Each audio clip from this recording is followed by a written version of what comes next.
sort of panel came together because I had the opportunity to meet someone named Leemon Baird, who is the inventor of Hashcraft, which is a completely different, new distributed ledger technology, not blockchain. And I had Leemon on the program, and I was really sort of blown away by this technology, and I wanted to learn more about it.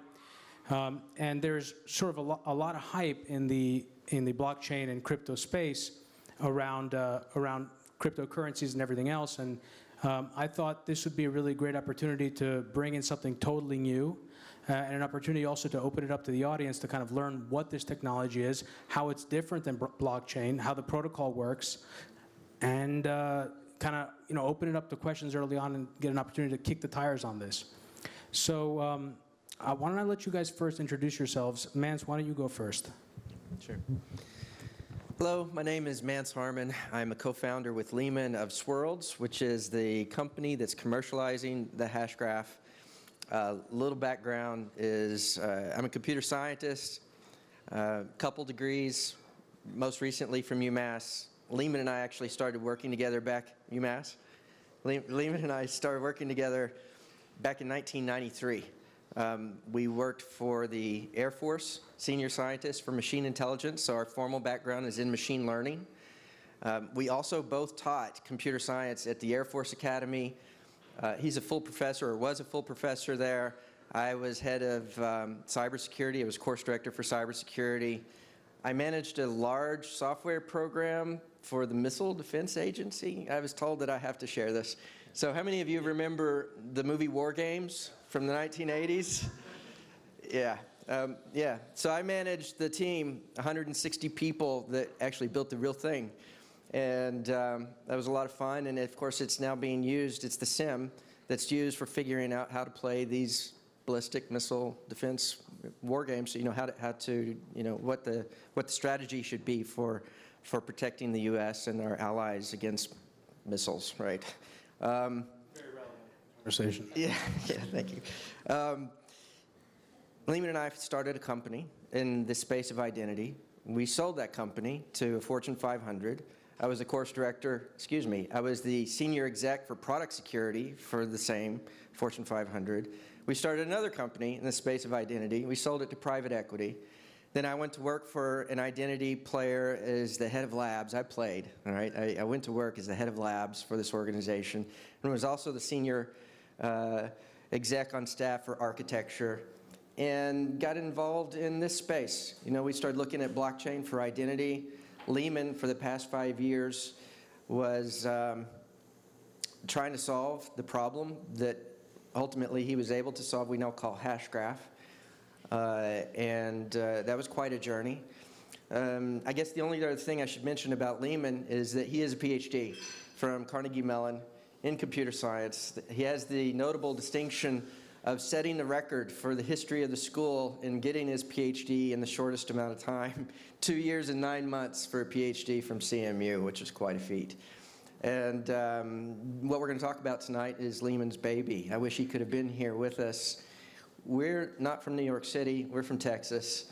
And so I've heard some people say, well, how can something like this come from Texas?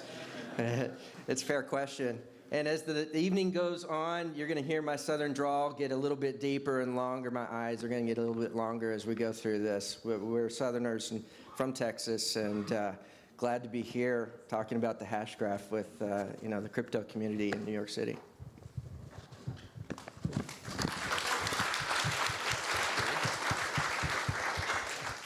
So I'm Jordan Freed, and I spent the last 6 years over in Budapest, Hungary, of all places. But I'm not originally a New Yorker, and I'm also new to the city.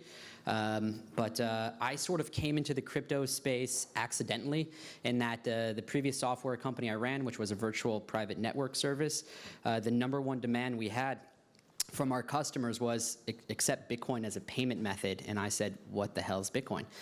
So we integrated BitPay, we started receiving this Bitcoin, and it wasn't until the value went up that I started to really realize what this thing was. That company was acquired at the beginning of this year, and then my wife, who's here, can vouch for this, but I basically begged her to move to New York City to sort of figure out what to do next. And that's sort of where Andrew comes in and Dr. Baird. Dr. Baird's one of those guys you meet who you know your life will never be the same after you meet him. He's just one of those brilliant minds, and I think what he's invented here and what we're going to talk about is a testament to that. But I ended up making an investment in Swirlds, the company, and then couldn't help myself but drop everything and join the team full time to, I guess, really help take this thing from obscurity to the point where people know who we are. How many of you have heard of Hashcraft before this evening? Oh, wow, a fair number. Okay, so I hope that if we do this a year from now, that it's all of you. So that's my story. Great. Oh, is this on? It is on. Okay. Oh, there we go. So I'm Andrew Santo. I know a lot of people here, actually, a lot of friendly faces. Thank you for coming out. I'm inviting everyone to come and sit down at the front. There's tons of room, and it doesn't look as comfortable standing up, so please feel free to come on down and sit down at any point in time. I was traditionally a lawyer. I was trained in common law at the University of Sydney in Australia. Moved to London to work for an English law firm, same law system. And then while in London, I saw the sort of craze of the internet. I started a company called Altitude Shoes. It's still running right now, and I sold that. And then I got into internet marketing, started a company called HireClick. That was at the beginning of the SEO and PPC boom. And I sold that, and Jordan, the way I know Jordan is he took my place in the company. So he was the incoming, C-level executive that basically took my place, which you never kind of really have a great relationship with when someone's coming to take your place, even if you sell the thing. But that's how we first met, and a lot of really good companies were started, and there was the guy started TopTal was also working on stuff. So Jordan eventually left that company and started Buffer.com, which he sold this year, as you heard. Then I came to, I sold that company, went to LA, went to music school because I had enough of company building, thought I'd just retire for the rest of my life. Came to New York, and then I got an email from an MIT lecturer that saw that I was interested in, had some interest in blockchain. I knew about the technology. I'm a bit of a mind geek, if you like. I like reading about stuff like that. And he introduced me to this concept called Hashgraph. So I had a call with Mance, and I was like, well, this is interesting. And I'd been investing in multiple things before. And then I really kind of went down this rabbit hole until I got to the very bottom, and I realized that this technology could be really transformational.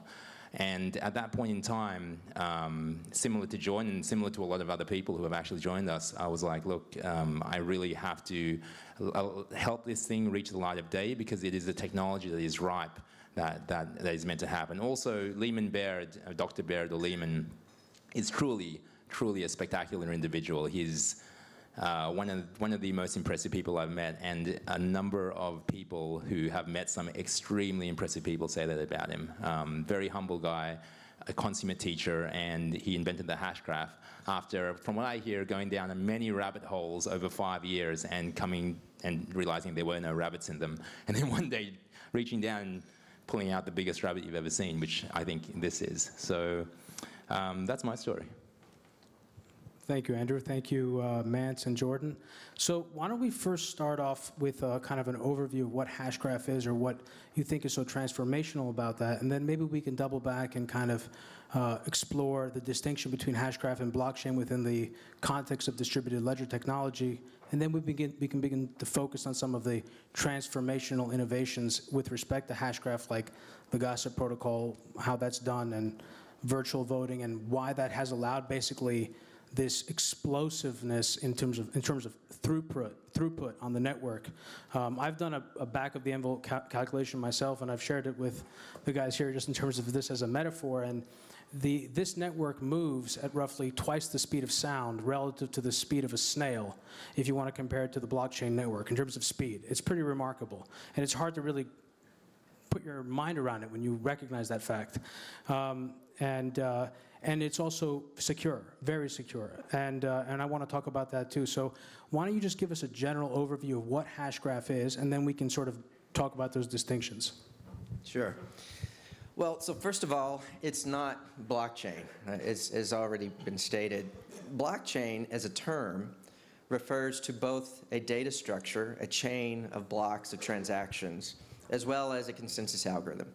An algorithm where a community of members who each have a copy of the chain can come to an agreement about what new block to put on top of the chain. They all put the same block on top of the chain, and so that the community can stay in consensus, stay in sync, so as it were. Hashgraph is not a chain. It's a graph, as you might expect. And the graph is created by each member of the community, contributing as they, at any point in time that they desire, transactions to the community. And the community receives transactions all the time. You know, every member, when they feel like it, submits a transaction to the community. That transaction flows throughout the community. Each other member of the community receives transactions, and they construct this graph that we will talk more about. And as new transactions flow on top of the graph and get added up or stacked up on top of each other, at some point in time, very quickly, the community comes to an agreement on the order of the transactions within this graph. That sounds like magic, and it looks sort of like magic, but it actually works very well, and we'll talk about how architecturally that works as we go through this. But the advantage of this approach is that, one, there is no proof of work, if you know what that means. It's not efficient, it doesn't have the inefficiencies that proof of work blockchain has. It's extremely fast because the members of the community can contribute transactions whenever they want, and the community all receives those and comes to consensus on the order very quickly. And it's not bottlenecked. There's no chain. It's a graph. And so we can achieve hundreds of thousands of transactions per second, for example, within a single peer-to-peer network. In scale, we can go to millions, or whatever you want to achieve in scale with multiple shards, multiple networks of communities of computers. And it has security properties that are unmatched in the market.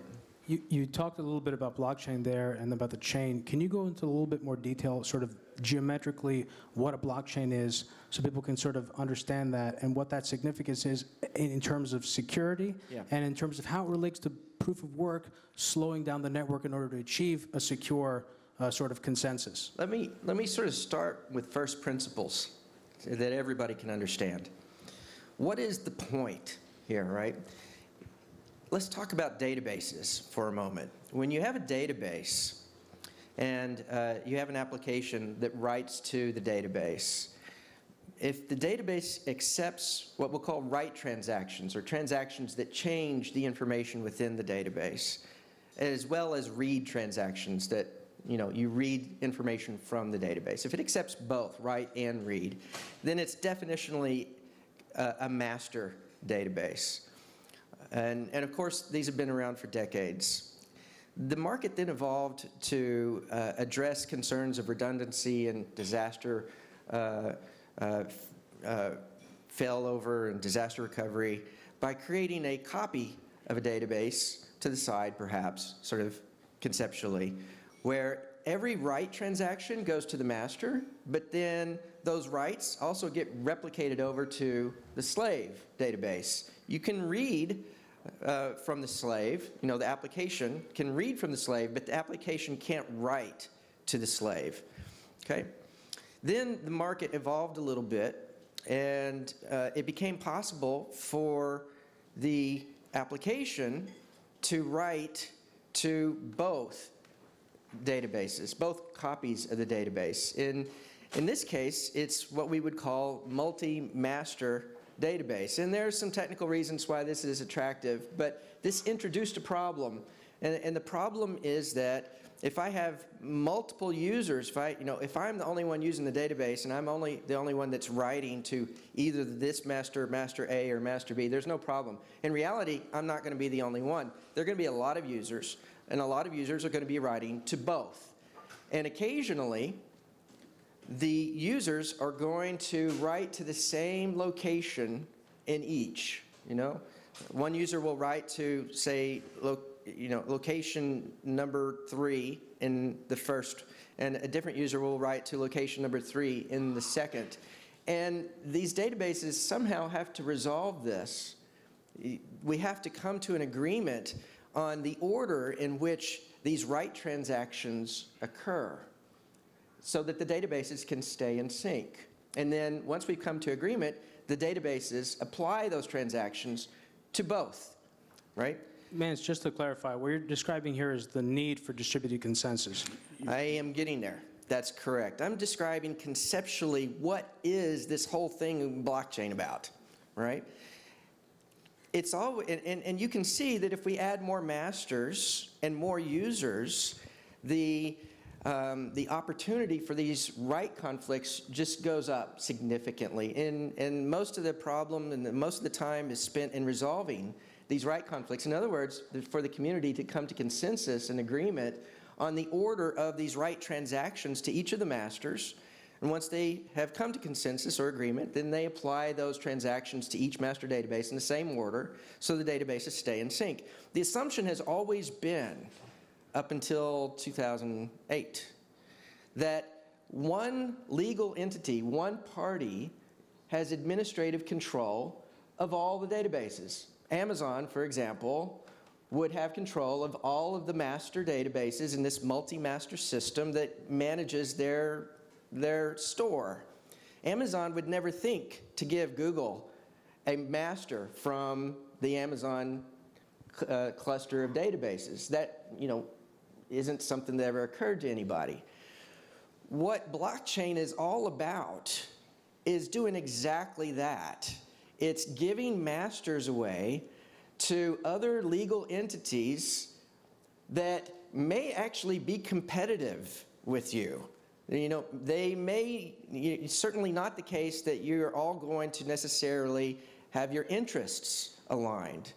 And so if it's the case that we're sharing this database and each one of us has a local copy and we're all writing to our local copy of the database and we're having write conflicts, we all have to come to an agreement on the order of the transactions and apply them in the correct order.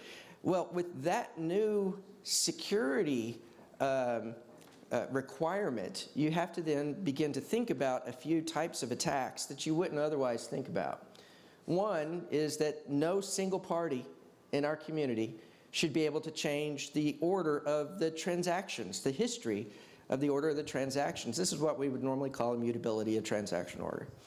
The other one is that no single party in our community should be able to execute an attack that would stop the flow of transactions across the community, right? You wouldn't want one party to be able to do a DDoS attack, a distributed denial of service attack that could actually bring down the network. And then finally, it should be impossible for any single party to have the influence over the order of the transactions prior to the community coming to an agreement on the order of those transactions. In other words, it shouldn't be possible to bribe somebody to change the order of the transactions in your favor. This is what we call fairness. Okay? These are the fundamental concerns that arise when you move from traditional database technology, all run by a single party, to this multi-party database model where we're all sharing the data layer and we are maybe even unknown to each other. How do we protect ourselves from malicious attackers or people that want to do evil things? That's what the whole blockchain space is all about. Now I didn't answer the question about blockchain. We can move on if you I also want to mention one thing while you're speaking there, which is that the internet has been distributed communication for a long time. Correct. Of course, it has changed as it's scaled and there's intermediation and you have these large server systems. But what blockchain and distributed ledger technology attempts to do is to bring that level of disintermediation to the process of consensus, to the process of determining when and how a change has occurred in the network, where storage and how storage happens. So it's sort of like, anyway, I'll let you. No, that's exactly right. So I mean, if you think about this model, what we can do is have a shared database and we each are running the same application on our local computers. And if the network, the rate at which we can process transactions and how quickly we come to agreement on the order of those transactions, if all of that is fast enough and secure enough, then we can begin to think about the AntiCloud, right? What is the cloud? The whole cloud movement is about having central servers that are running applications, SaaS applications, that we use our computers to connect to, and those central applications are providing the storage and providing the security, and we all have to trust that third party that manages it on our behalf.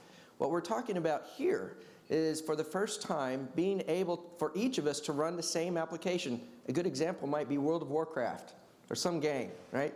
We each download the distributed equivalent of World of Warcraft. We install it on our local computer. We fire it up.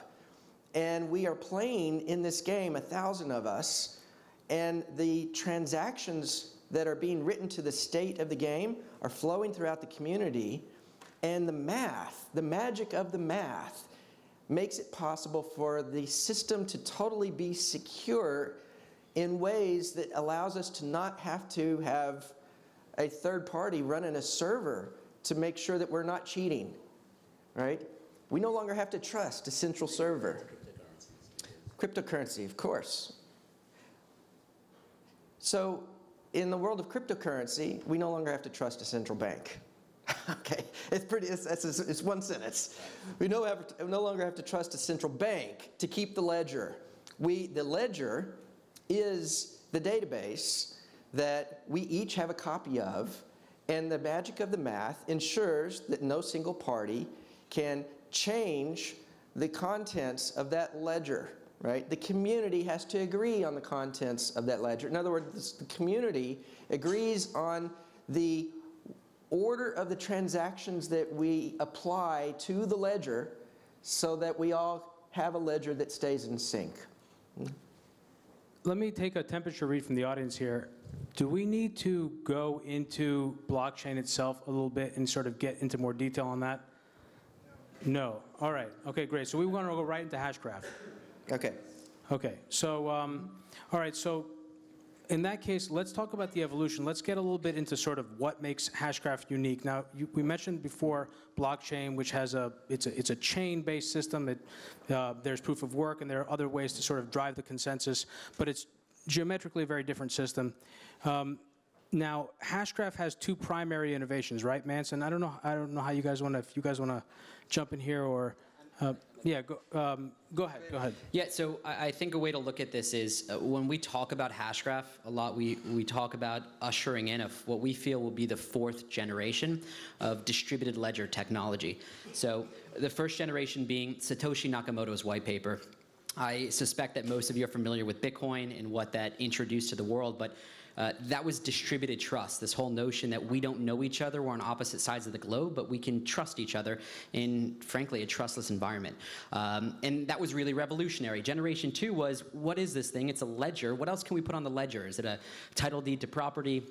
Is that a stock certificate? And, or is that a cryptocurrency? Is that value? And generation 3 became these smart contracts. How do we transact fairly with each other in this distributed architecture? How do I send you my cryptocurrency and you give me the title deed to your property? And we both know that that's going to happen. Yeah, Ethereum. And then generation 4 is markets and fairness. With all of this value coming on chain, we've got to now figure out a way to transact with each other fairly. So when we first introduce Hashgraph, or at least when I do, I like to introduce that property of fairness in that we're talking about a whole new genre, a whole new world of applications that will be made possible because of this technical breakthrough. And it really is immense. Define fairness for our audience in technical terms, what you mean by fairness. So when I talk about fairness, I mean specifically, I'll go a little high level with this, but I mean specifically that we don't trust each other necessarily, and we need to know who came first in, let's say, a game. If you shot me before I shot you, that's got to register, and we all have to agree, we all have to come to consensus that that is the state of reality. In traditional architectures, in a gaming architecture today, you have a central server, and the winner of that would be the one that has the lower ping to that central server. And the point is that to do that currently using a distributed ledger like blockchain is just too difficult because of the level, the latency of the network. No. So when it comes to fairness, the requirement is that there's no single party that has the opportunity to influence the order of transactions prior to the point where the community comes to an agreement on the order of transactions. In blockchain, you have all the miners that collect all the transactions. They put them into a block, and then they compete with each other for the opportunity to publish that block to the rest of the miners to go on top of the chain. The problem is that the miners individually decide if a transaction goes into the block, so there's not necessarily fairness in access to the network.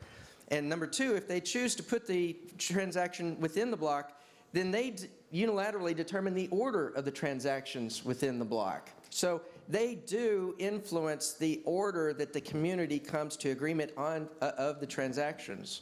Right? That's the fairness we're talking about. And Jordan is absolutely right. When it comes to games, you know, which one of us actually pulled the trigger first makes a big difference. And so you need to be able to preserve the order the transactions actually flow into the network. That's the fairness property. Or in a stock market, obviously, as well. Or in a stock market, or if you're monitoring platform. traffic on a highway. Or an auction. And this is right? the gossip protocol. Because of the way that the network is gossiping the information, you're able to achieve fairness, correct? Let's talk, am I missing? I mean, yes. it's not entirely it, but Yes. I just Go ahead. well, I want to get into this. These two real innovations on the gossip protocol, on the gossip side, in terms of gossiping about gossip, and the way in which you vote essentially virtually, which eliminates the entire sort of latency of a really robust network. Talk to us a little bit about how that. First of all, what does the graph look like? Because that's relevant here in terms of the creation of events over time across the network. Talk to us a little bit about that, the gossiping and how quickly you can arrive at consensus and the significance of the ability to arrive at consensus and to no longer need to ever look back in time and what that means for the data on the network. Can I just say something really quick? You know, you should answer that question, but I just wanted to add that the real innovation for me, I mean, Jordan saw the fairness. The real innovation for me was speed, to be honest. I mean, if you think about 1999, you know, we were using 56K modems, and then you couldn't visualize where the internet would go, what applications would be available. You know, when we received broadband, fiber optic cable, like, you know, this is why I'm excited about this, because the application use cases haven't been invented yet. I mean, I can think just from my mind's eye that there would be markets, there would be auctions, you know, because you have fairness, because you have speed, there'd be games, but really the sky's the limit when you add speed to this network. So when I first discovered it, the most exciting thing for me was speed. Fairness was a necessary property to do some of these things. You're not going to compete in a stock market where you don't know that, you know, where there's not a mathematically guaranteed fairness. I don't know about you guys, I've participated in ICOs before where I've sent money and I don't know if the miner's putting it before, but I don't get into these ICO deals, right? Because I'm not in control of the fairness, neither is the network. The miner determines who comes first.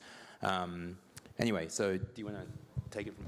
Yeah, why don't you answer that, and then what I want to do is, anyone who has, I want to open up the floor early to questions, because I know we got a lot of smart people here, and I want to give you all an opportunity to ask thoughtful, pointed questions, especially, so monitor yourselves. The more sort of thoughtful and pointed and relevant it is, feel free to sort of look out for that, and Genevieve will have a mic, and I'll look to see who wants to. Mance, go ahead. Yeah, sure. So how does Hashcraft work?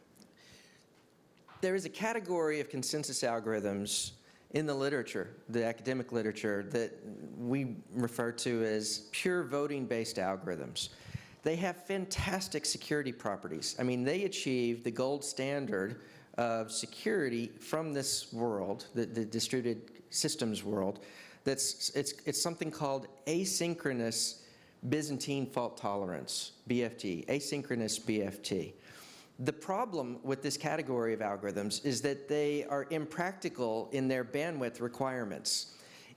Conceptually, the way they work is that each peer, each member of the network, is asked to cast a vote on a question, and they all are asked to cast a vote on the same question. And when they cast that vote, the way in which they do that is by sending their vote to every other member of the network. And when every other member of the network receives a vote, they have to send an acknowledgement that they've received the vote to every other member of the network. And then there may be multiple rounds of this process that's required in order to come to an agreement on the order of a transaction or two.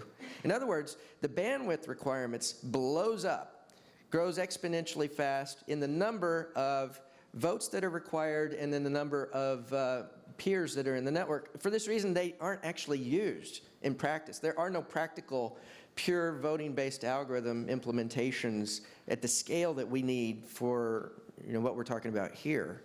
The question then is, how do you achieve the same level of security and the fantastic theoretical properties without casting votes over the internet or over the network?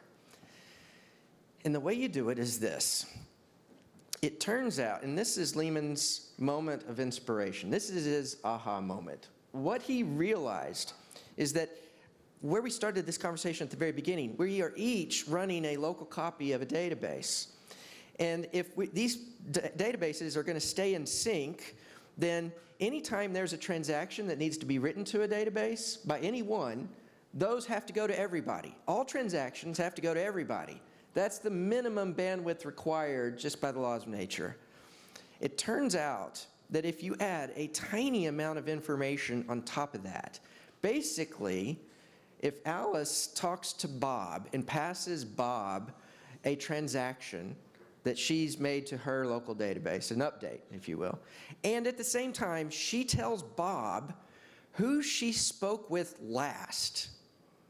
And if prior to talking to Bob, she received a transaction from Ed, then when she passes a transaction to Bob, she tells Bob, oh, I last spoke to Ed. And everybody does the same thing. It turns out you can take this information about who has spoken to whom, and you can chain it together in such a way that you have a picture of all of the communication that has taken place across the network. This communication that we're talking about is called gossip. And the picture is a picture of the gossip that has taken place across the entire network, and everybody has the same picture. We all come up, we all get the same information, we all build up the same graph. This graph, by the way, is the hash graph. The hash graph represents the comm that's taken place across the network. And when we're passing the information about who we spoke with last, in other words, I'm gossiping to you about who I've gossiped with in the past. It's gossip about gossip. That's the hash graph. We take the hash graph and we use it as an input to one of these pure voting-based algorithms. We take the algorithm, we run it in our head, we use the hash graph as an input, and we're able to calculate for a given point in time what each member of the community would have voted if they were to have cast their vote over the network. But they don't have to. And because we're using the same hash graph and the same pure voting-based algorithm, we all come up with the same answer. In other words, we have consensus almost for free. So, Mance, let me see if I can sort of wrap that up and see if I've got it right. What you're saying is that the entire network is sharing information. Each time it shares information, it's syncing up, basically. I come to you, I say, Mance, this is all the stuff I know, and you're like, this is all the stuff I know, and we fill each other in on the small things we don't know. Those are the transactions. That's correct. And the transactions, along with the metadata of who I've talked to and when. Right, the hashes. Yes. And the timestamp. And those are represented as events in memory, in the hash graph. That's correct. And that combined with the data that's stored locally in memory, there comes a point, and it takes between 0 and 3 seconds, if I understand correctly, where you have the hash graph to consult, essentially, and the data locally, where each node on the network can run locally a local voting algorithm and basically virtually vote and eliminate the entire bandwidth constraint and come to consensus, asynchronous Byzantine fault tolerant. That's exactly what I'm saying. And the important point here is that, so the little bit of information that I said we add on top of the transactions, technically what that is 2 hashes. So if that's meaningful to you, it's a tiny amount of information, and the hashes can actually be compressed. In other words, we achieve the bandwidth limit. I don't know how you do better than what we do in terms of bandwidth requirement. And because we're using a pure voting-based algorithm, we achieve the gold standard in security uniquely in the market. There is no other algorithm in the market that is practical, that achieves asynchronous Byzantine fault tolerance, and we're fair. We're the only algorithm in the market that has a formal definition of fairness that is proven in the sense of math proof. Formally proven to the algorithm is formally proven to have this fairness property that I've described. I personally believe that Leemon has solved the problem of distributed consensus. And 100 years from now, there may be dozens of variants on the hash graph, but they will be on the hash graph because you cannot do better than asynchronous BFT, and you can't do better than the bandwidth limit of transactions with 2 hashes. It's there. Oh, it's there? Oh, there we go. Yeah, right. So in really basic layman's terms, the way I understand it, I'm not even the tech guy, but this is, in my mind's eye, I've checked this with Leemon as well. If I gave all of you a piece of paper, all right, and it was cryptographically secure piece of paper, on this piece of paper, all right, there's a line, there's multiple lines because it's a whole graph, right? But there's a line from me to Demetri, Demetri to you, you to you, you to you. This is a singular line, right, which is cryptographically secure. So I can see the transactions he gave to him, he gave to him, he gave to him, and he gave to him, he gave to me, all right? Digitally signed, cryptographically secure. So we all have this same sheet of paper right now. We're all looking at this. Now, I need to know what you, and you would have voted for. This is the voting algorithm with regards to the transactions that the guy at the very end had, right? I didn't even have to talk to you guys because I know how you would have voted, how you would have voted, and how you would have voted, and how I'm going to vote, because you can't mess with the piece of paper, right? It's cryptographically secure. It's a hash graph. It's exactly what it is. And therefore, I know what consensus would have been if I had spoken to you. So you get consensus without even having to speak to anyone, which is why the bandwidth requirements are so low.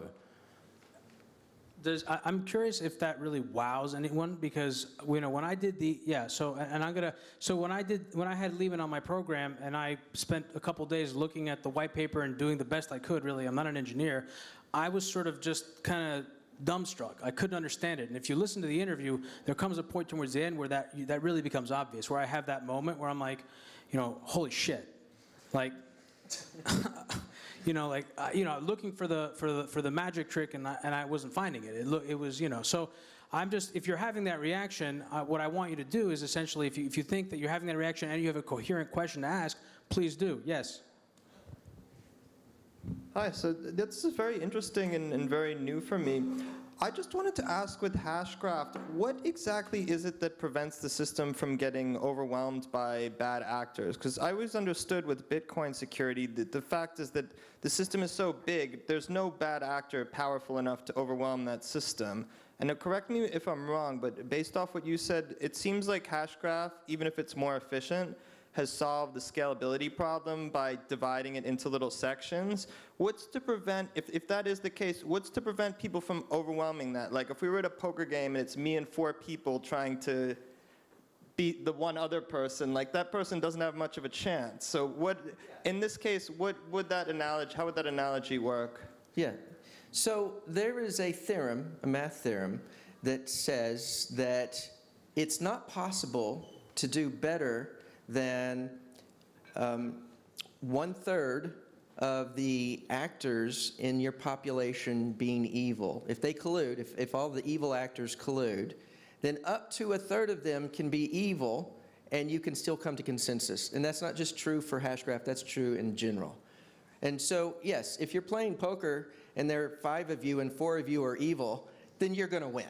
Right? That's going to happen.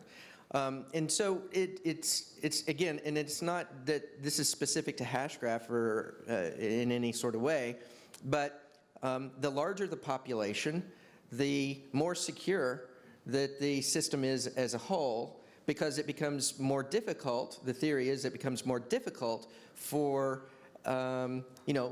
to attract at least a third of the population being evil to collude. Now, I disagree with the premise, and this may be a little controversial. I disagree with the premise that Bitcoin is too big to be compromised, right? I mean, it is possible, hypothetically, for China to shut down the Great Firewall and partition the system, nationalize the miners, and kill the whole chain, right? They could just wipe it out if they chose to do so, technically, all right? And so, but again, it has nothing to do whether it's Bitcoin or EOS or Tezos or Ethereum or Hashgraph or anybody else. If more than a third of your population is evil, then they can do bad things. But also the proof. Oh, sorry. Please ask what you wanted to say. I was going to say, so basically your challenge is to just keep those kind of people from getting onto the network. Like I saw a product called Blockstack, where you have to pay a small amount of Bitcoin to join. And I thought even if it's not as open, it allows people to build decentralized applications on the blockchain. And it definitely can keep out bad actors by having to pay this like $30 charge or whatever to register an account on it. Can I just say something for anyone else listening, and then you can answer, Mance? We're moving here into non-permissioned networks, what we're talking about here, public stuff. So I just want to clarify that as well, but go ahead. Yeah, so right, the market is split into two halves, right? There are the public networks that allow anybody that wants to download the software and participate as a full node. You know, that would be the term, a full node. And this is what we're talking about. If not more than a third of the full nodes are evil, then you have some security. If more than a third, then you're out of luck.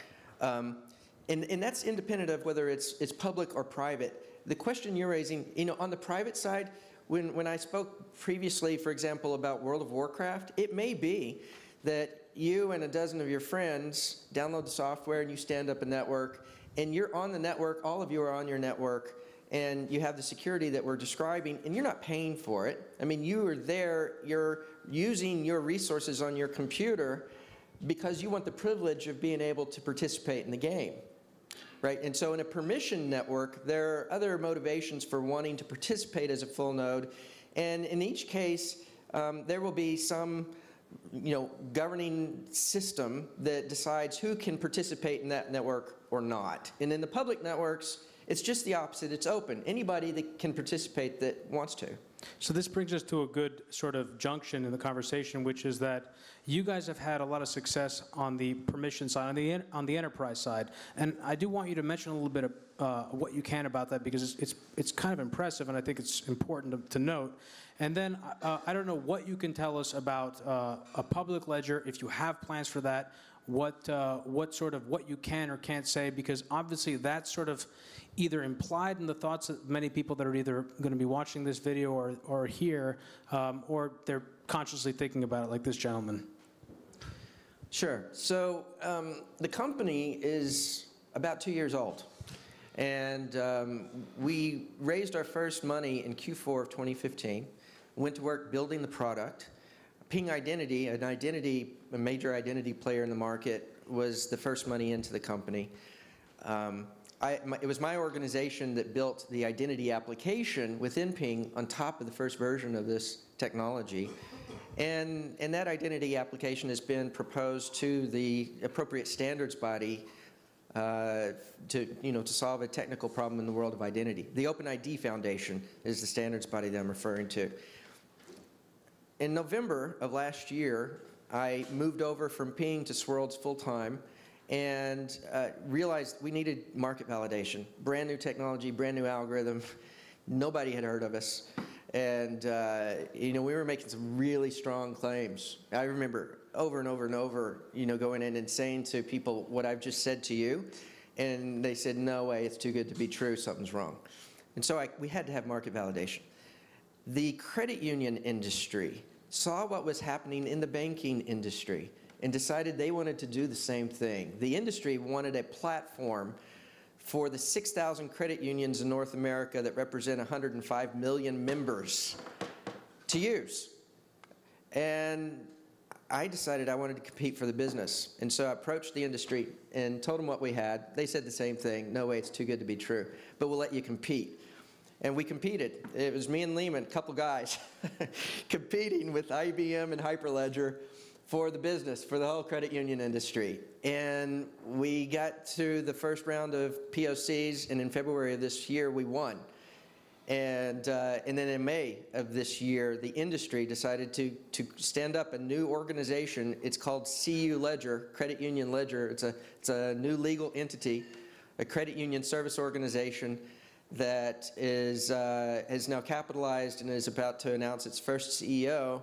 You can think of it, if you're from the industry, it's the equivalent of R3 for the credit union industry as opposed to the banks.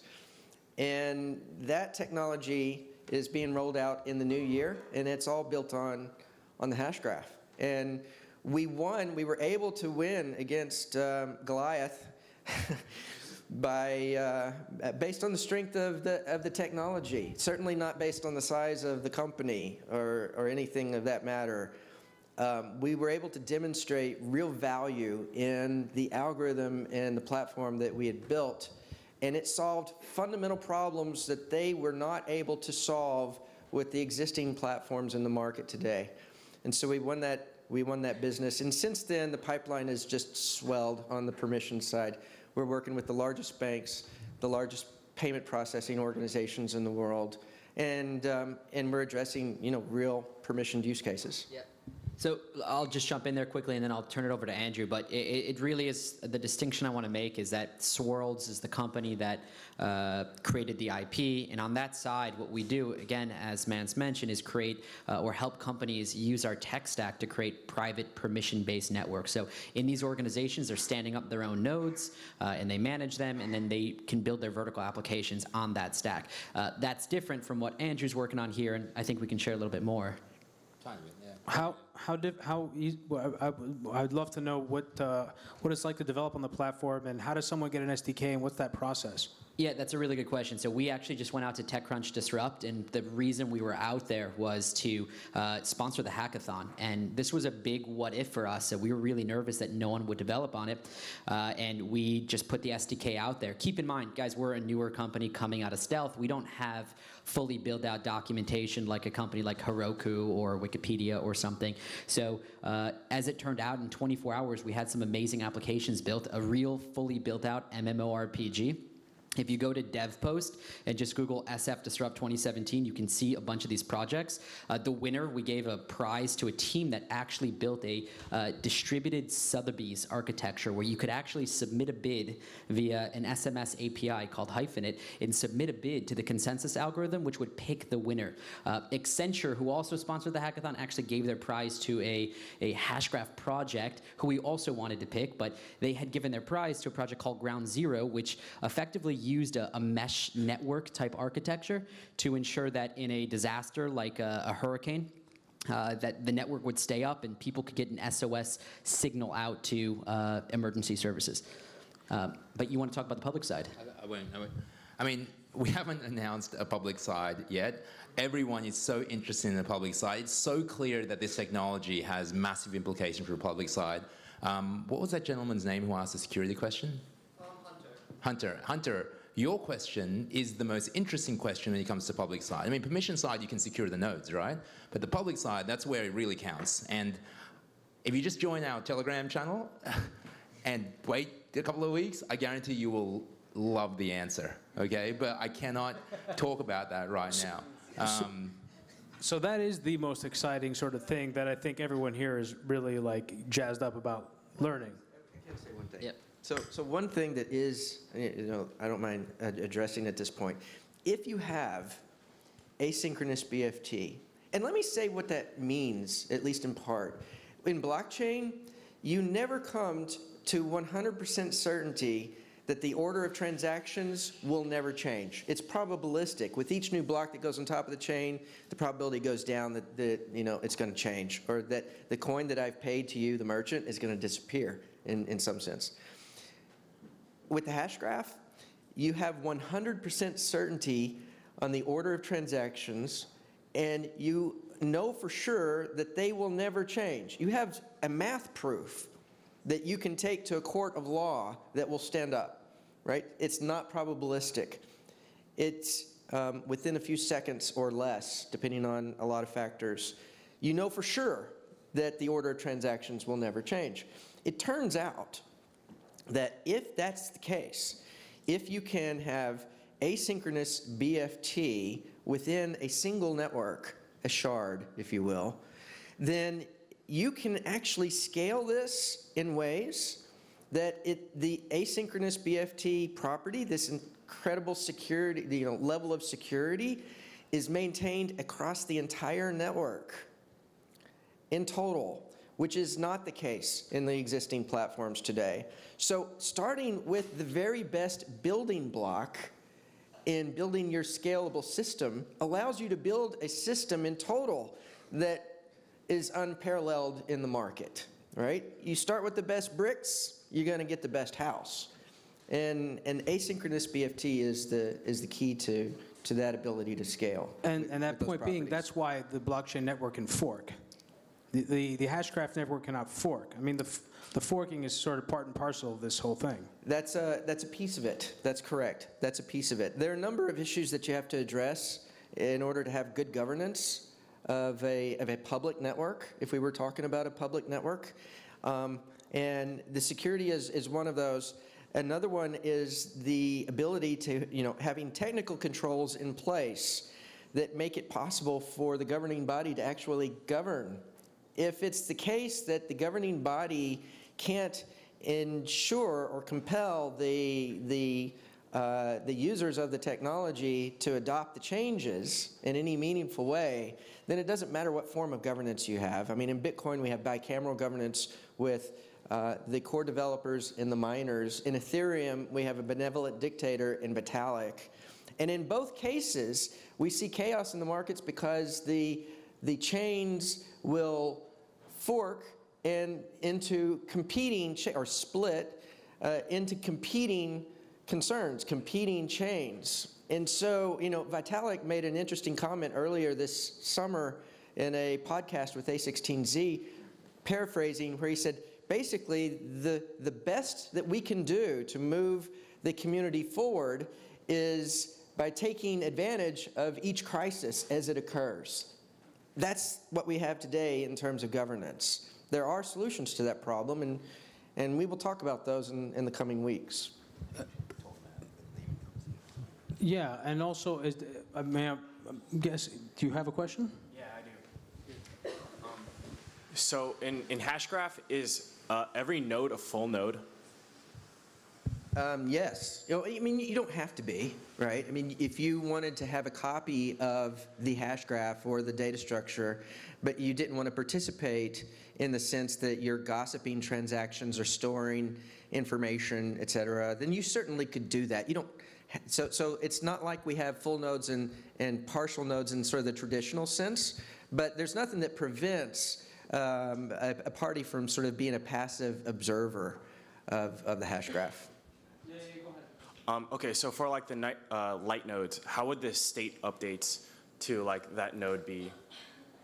Yeah, well, so if a light node is simply accepting the transactions in the appropriate order, in the community consensus order, they have a local copy of the state. They just update their local copy of the state. They just aren't contributing anything, right? I wouldn't write to my local copy of the state new transactions for me in that sense if I'm a light node. I have a copy of the state. If it were a cryptocurrency, the state in this case would be the list of all the wallets in the population and their balances. That would be the state. And if you're a passive observer, you can see the transactions flowing in consensus order, and you take those transactions and you update the wallet balances as appropriate, and you would have a copy of the state that stays in sync even though you're not changing it directly. Oh, yep, that gentleman right there. How do you apply this to Well, wait for the mic there so we can hear you. So with Bitcoin, when you verify a transaction, it emits Bitcoins onto the network. So how would you apply this? How would you apply cryptocurrency to this? So you have this underlying structure that verifies transactions, but then what would emit new currency onto the network? Right. So I'm not going to give you the answer that you're looking for tonight. But I will talk about it briefly. I will talk about it briefly. From our perspective, I mean, what Swirlds sells is a consensus server. So in the same way that every company in the world today uses a web server, an HTTP server to serve up web applications, I expect that every company will, in the future, also use a consensus server to serve up distributed applications. A cryptocurrency is just an application. And so what we have is the ability for developers to create arbitrarily complex distributed applications using Java. There's no special scripting language like Solidity or anything else. You just use the full power of Java to build your application, and the platform handles all the communications and handles all the consensus. You have business logic. You have a database that stores the state of your system, whatever that is. In a game, it's the state of the world. In a cryptocurrency, it's the list of wallets and balances. And your business logic creates transactions, passes them to the platform. The platform gossips those transactions out to the entire community. The community comes to agreement on the order of transactions, and the platform then hands the transactions in consensus order back to your application, and you update your state. That's it. So cryptocurrency would be built on top of the platform in sort of the obvious way. And I don't mean to minimize it, but it's really not that complicated. It's not, I mean, Bitcoin code base, Bitcoin blockchain code base, everything's sort of smushed together, right? And in this case, we've got a nice layered architecture that separates the consensus and the communications out from the distributed application in total. The real question, though, that I think you might be getting to is how do you ensure, I mean, in a public network, how do you prevent something called Sybil attacks? Is that better? Thank you, thank you, thank you. How do you prevent something called Sybil attacks? In other words, how do you prevent for example, a state actor from standing up a bunch of nodes all at once and easily overcoming the 1/3 threshold that we talked about previously? It turns out there are ways to do that, and we will announce those. So, can someone, Genevieve will bring you a microphone. One of the things that I would like to do is, because at some point I do assume you will be able to address these publicly, these concerns, and one of the things I would like to do is bring Leemon here to New York and put on an event where Leemon himself will appear and give you an opportunity to quiz him. And he can sort of explain all of that, which I think will be just super exciting and amazing and awesome, and I would be very excited to host that. Yes, please. Yes, gossip, which is, I wanted to ask about how secure is it compared to PGP, the encryption? How clean is the encryption compared to PGP? We don't create our own primitives, okay? So if that means anything to you, then you'll know exactly what I'm talking about. It is cryptographically secure. If I'm a node and I submit a transaction to the network, the gossip that we're talking about, what that means is that I am calling to friends and passing them the information. They are calling to friends and passing information, and this transaction flows through the population exponentially fast. When I pass the information to one of those friends, I am using standard crypto to ensure that the community knows that the transaction actually came from me and that it hasn't been tampered with. And so it's cryptographically secure using all the standard techniques that the entire industry uses. There are no new crypto primitives in our implementation. Yeah. Yes, most of us in here are probably familiar with the revenue model that the creators of Bitcoin, Ethereum, and Ripple Network had in mind when they created their products. So can you talk to us a bit about the revenue model that Swirlds has in mind as it relates particularly to the Hashgraph? Yeah, well, so Swirlds addresses the permissioned use case. And so Swirlds sells those consensus servers to enterprise customers. On the public network, it's not the same. And the way to think about this, in one way to think about this, is that it depends on what you mean by revenue model. Let me touch on two things. When there is a public network, it will be the case that the participants in the network are all compensated for their participation. So the miners today, they participate in a lottery, right? And the miner that solves the crypto puzzle first gets paid a bucket of coins, and they get the transaction fees associated with the block. In this other model that we're talking about, all the people that participate in the network will get paid at a rate, sort of like a utility or maybe a salaried employee. They will get paid for how much bandwidth is contributed, how much storage is contributed, and how much CPU cycles, how many CPU cycles are contributed. And so there will be no ambiguity, right? If a 16-year-old kid stands up a node in their basement and runs that 24/7, they're going to make a certain amount of money. And if all goes well, they'll pay for their car payment with that amount of money, right?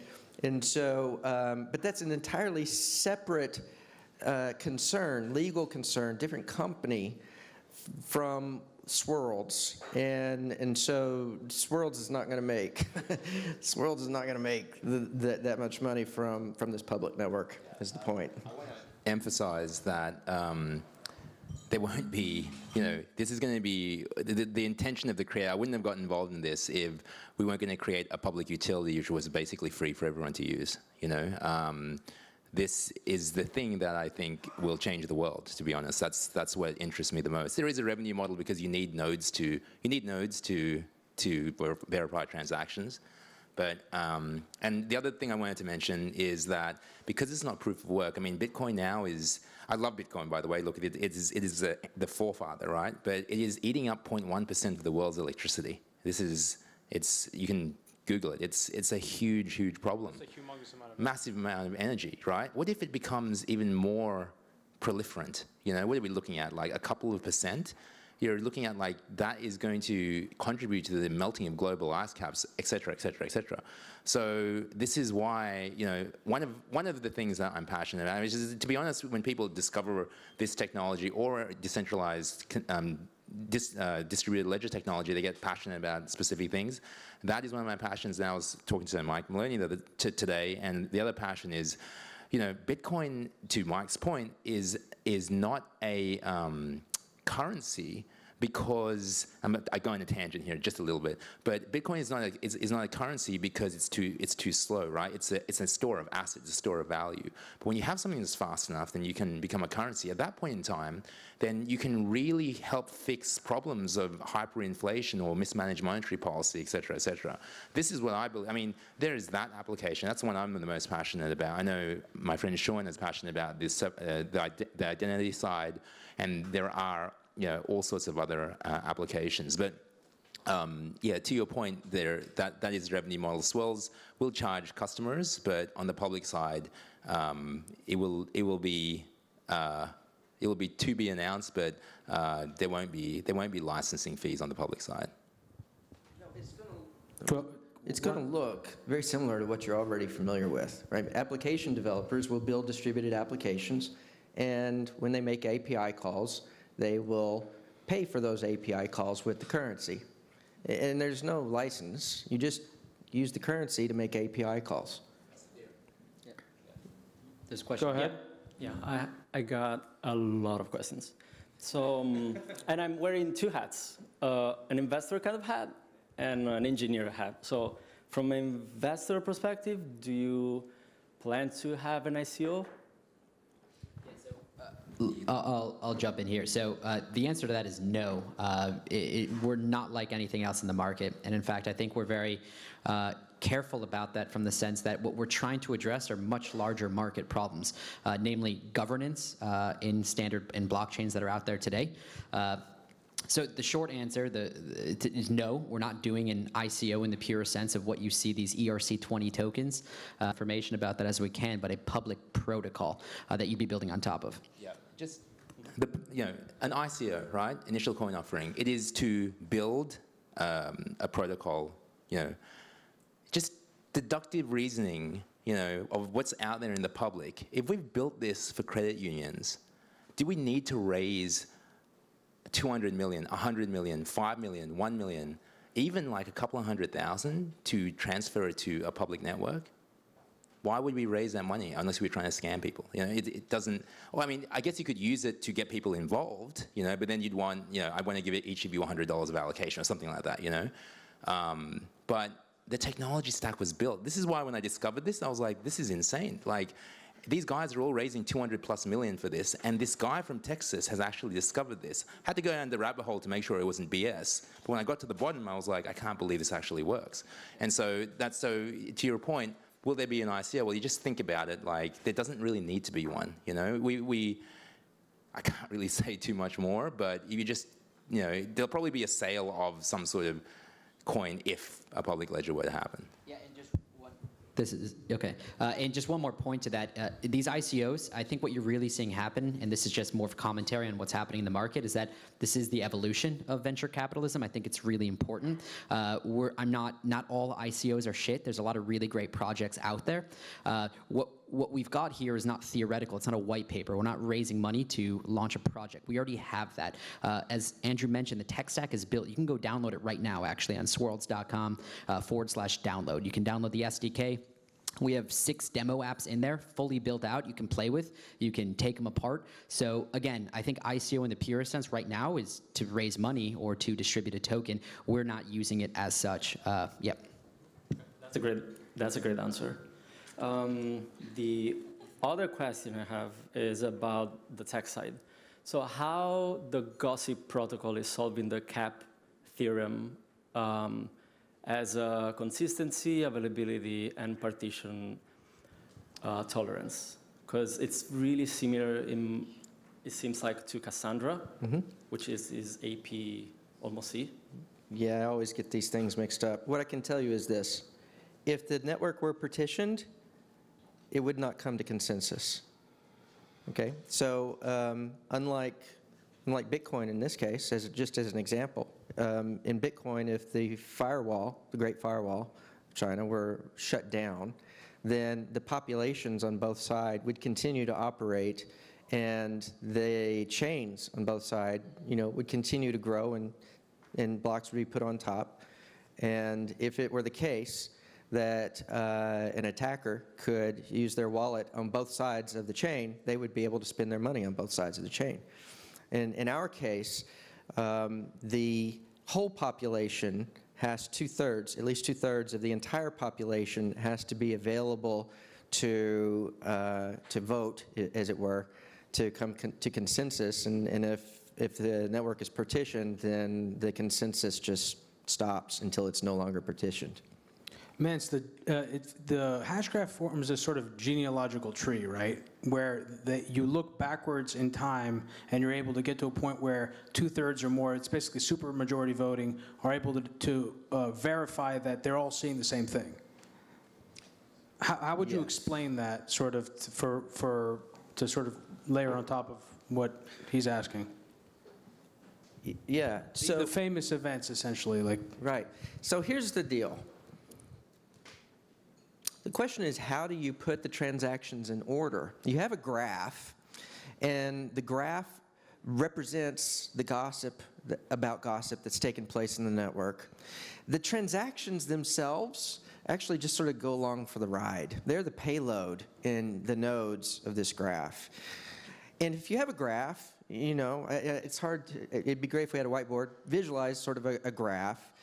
You have 2 nodes that look like they're at about the same vertical location in this graph, and the community needs to agree which one came first.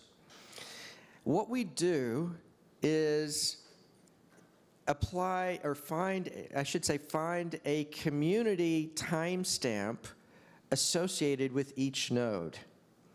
And the way in which we do that is when I have a transaction and I gossip it into the network, when you receive it, you timestamp it.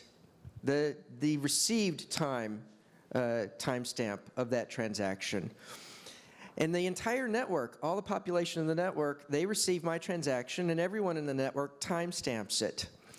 We then find the median timestamp, not the mean, not the average, but the median timestamp.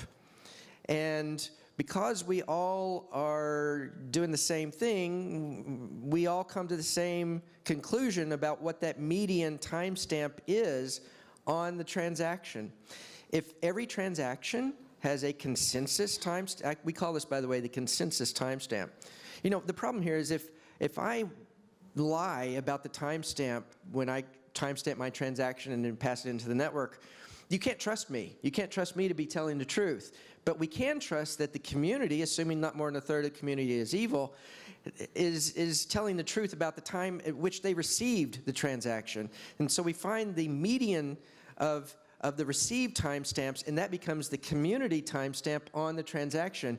Every transaction has a community timestamp. Once you have that, you just line up all the transaction in timestamp order, and that's the order, that's the consensus order of the transactions. What you were referring to is this thing called famous witnesses, and I won't go into the details of exactly how that works, but I will say this. What we have to agree on is what the population is, the population that's active at a point in time in order to find the median timestamp. If I think that, you know, a certain portion of the population is active, and then I find the median across that active portion of the population, and you have a different view of what portion of the population is active, and you find the median for a given time, a given event, we're not going to have the same median potentially. And so we have to come to agreement for a given point in time, what is the active set of nodes? And once we've done that, then we are all going to come up with the same answer of what the consensus timestamp is on the event. What if a node on the network gets knocked offline and then comes back online, let's say a few days later? How do you manage fairness in that scenario? How does that work on the Hashgraph? So we talked about states, right? And the state of a cryptocurrency is the list of wallets in the non-zero balances, you know, the wallets and how much each wallet contains. It turns out that it's not that difficult for the community to come to an agreement on the state, a consensus on the state of the state object at a given point in time. And we do this regularly, periodically, frequently. And so if a node drops offline for any amount of time, any lengthy amount of time, and then comes back online, what that node does to sync back up is just ask any one of the other nodes, send me the latest consensus state. You know, the community comes to an agreement at a point in time on the state object. Send me the latest one of those. And once you have the latest consensus state, then you just take the events in the Hashgraph that have occurred since that community consensus state was signed by the community, and you update your local state object with the latest set of transactions. But what this means, if you have a consensus state like this, is you can throw away the part of the Hashgraph that's already represented in the state object. In other words, it's not like blockchain where you have to record everything, the entire chain from the genesis block on. You only have to keep the portion of the Hashgraph in memory that's recent since the last community signed state object. You can have someone with anterograde amnesia, essentially, walking around doing just fine. You can have Memento, the character from Memento. Essentially, you're talking about short-term memory. You're a fish, and you're able to dump that data all the time. You don't need to know everything that happened years ago because of the nature of the consensus. Because it isn't that you probabilistically get closer to consensus. You know that you're sure at a certain point in time, and you know you'll never need to look at it again, so you can dump it, is what you're basically saying. That's right. So all of history is represented in the state. and the community comes to agreement on what the state looks like at a point in time. After they've done that, you can get rid of all the transactions that were reflected in that state, because the state implicitly already reflects all of that history. This is a good opportunity, and we're going to go to you in a second, a good opportunity to plug Hidden Forces, because you should, if this is interesting in any way to you, and I think it is probably to everybody here if you're still here, you should listen to my interview with Leemon Baird, because we go into this in more detail in certain areas. And I've also published a transcript of that conversation, a consolidated transcript actually from numerous conversations that I've had with him on my website at hiddenforcespod.com. And you'll be able to see also links to Swirlds and Hashcraft and sort of what they're doing. But can we get that gentleman a microphone right there in the blue jacket? Thank you. First, I want to say thank you. This is a really intriguing and expanding conversation. Really enjoying a lot of your analogies, and I'm happy I came. First, I have two questions. First question will be a little bit simpler than the second one, might be a little bit more complex. Could you give us, and I think that probably some people are computer scientists in here, but a lot aren't. Could you paint a little bit of a vision of 10 years from now? Let's say all your dreams come true and Hashgraph becomes the leading technology for distributed ledgering. What is the difference in somewhat of our daily human interaction for pretty much the average human, and what does it look like, and why are things so much better 1 decade from now if everything goes exactly as you would want it to? Okay, I'll start. I'll do my best there. If you were to ask Leemon this, I want to try to do him justice. He'd tell you that 100 years from now, Hashgraph or some version of it would serve as the trust layer that sits over TCP/IP. The trust layer on top of which you've got a world of distributed applications that can do any number of different things, and most likely, things that we haven't even thought up. We've thought of a really great number of killer apps that would probably be built. I think by this time, I'm going to make the claim that you'll have multi-billion-dollar companies built on our tech stack because of what we enable, because of the property of fairness. That's just not possible in existing DLT technology. So I'm really excited for what that looks like. I think as a company, and what we will serve and what we'll introduce will be an answer to a lot of the volatility and lack of trust among the mainstream with current public chains. I want to be really careful here, because I don't want to sound like we don't like the Bitcoin core or we don't like Vitalik and Joe Lubin.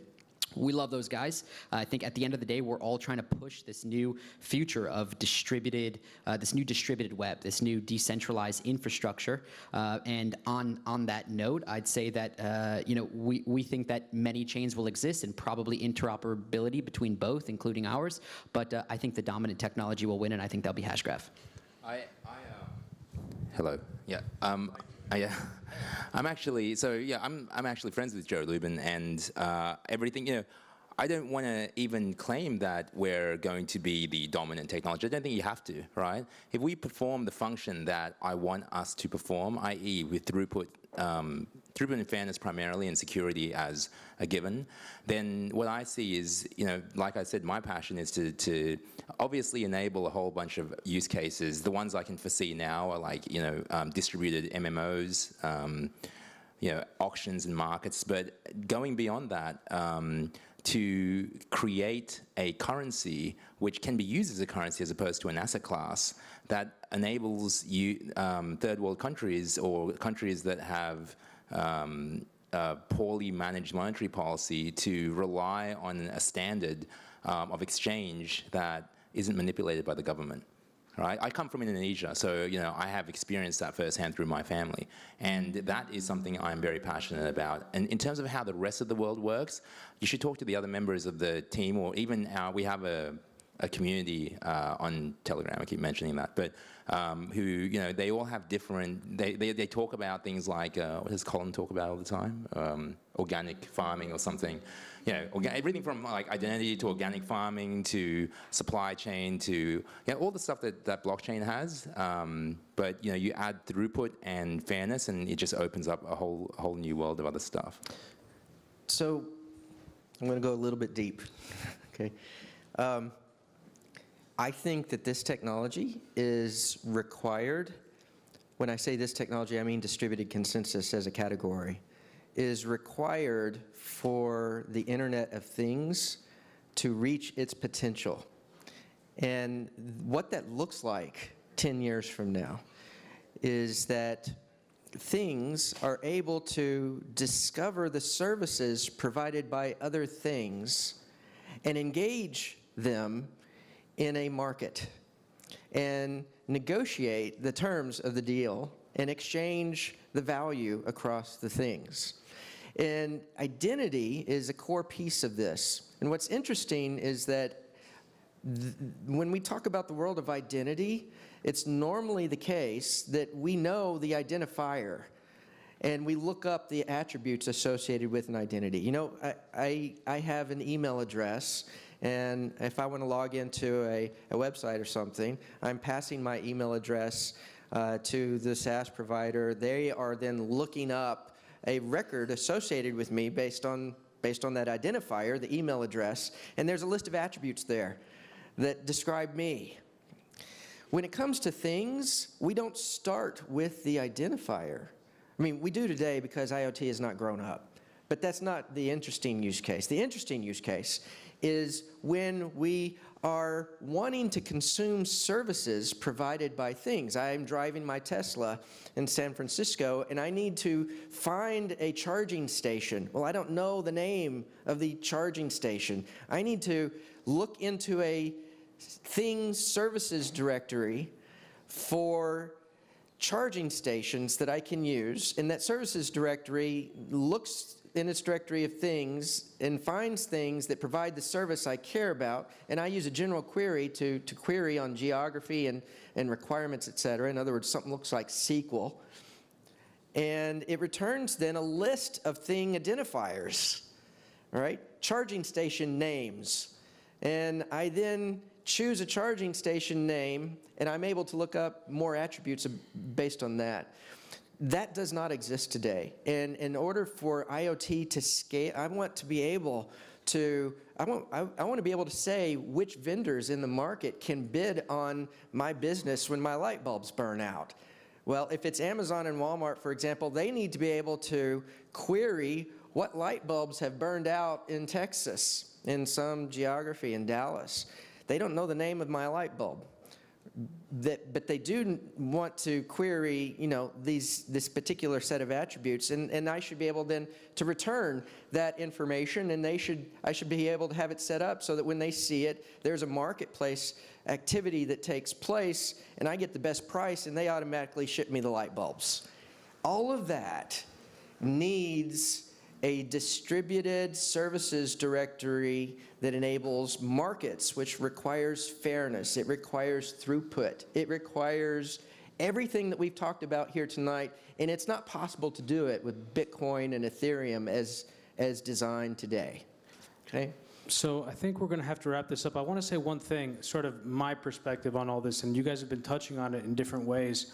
Why I personally am attracted to this technology, not Hashgraph specifically, but distributed ledgers and sort of distributed technologies in general. We are living increasingly in a world that is intermediated by layers of technology. And a world like that, if we want to exist in that world as we are, as human beings with agency and liberty, and if we value these principles within which we currently operate as human beings, if we want to be able to maintain that in a world in this technological future, doing it on a server gives us absolutely no security in terms of how we end up sort of living our lives. I mean, it's the classic sort of big brother case. And distributed systems are the way that we can sort of try to get there. Again, technology is imperfect, and this is not a thing. I'm not trying to suggest that this is like the solution, if there is any solution. I don't think that actually there is. I think it's a work in progress, but I think that is sort of why I'm attracted to it, and that's why I wanted to put this panel together, because I think these guys may actually have solved the problem of scale, which would enable the use of distributed ledger technology to enter the mainstream. And that would be a total game changer, not just in terms of the amount of money that would be saved, but just the disintermediation of everything in ways that would be really profound. And that's why I brought them here. And that's why I wanted as many of you to come and sort of pose questions. And that's why I want to do this again with Leemon in the near future when you guys have maybe some news to share with the rest of us. Thank you. Thank you. And I think I should say I believe that this video will be shared online, and the audio will go out on my podcast on Monday. I want to give the microphone now to Heidi, who works with the assemblage, and she can make closing remarks. Thank you. Hi, everybody. These gentlemen were incredibly talented, and we thank you so much. Honestly, I mean, I've had long conversations with Demetri about this, and he made it very easy for me to understand, and I've been through probably 7 sessions, and this is the only one I actually understand, so thank you for that. I work for the assemblage. Please feel free to join us up on the 12th floor. We have a beautiful elixir bar, a really great vibe up there. It's a fun place to just hang out. You're invited by us to go up and check it out. And anyone who wants to look at the house, again, feel free. We're grateful that you're here. We'll make sure you have all the information you need to follow up with these fine gentlemen as well. Thank you.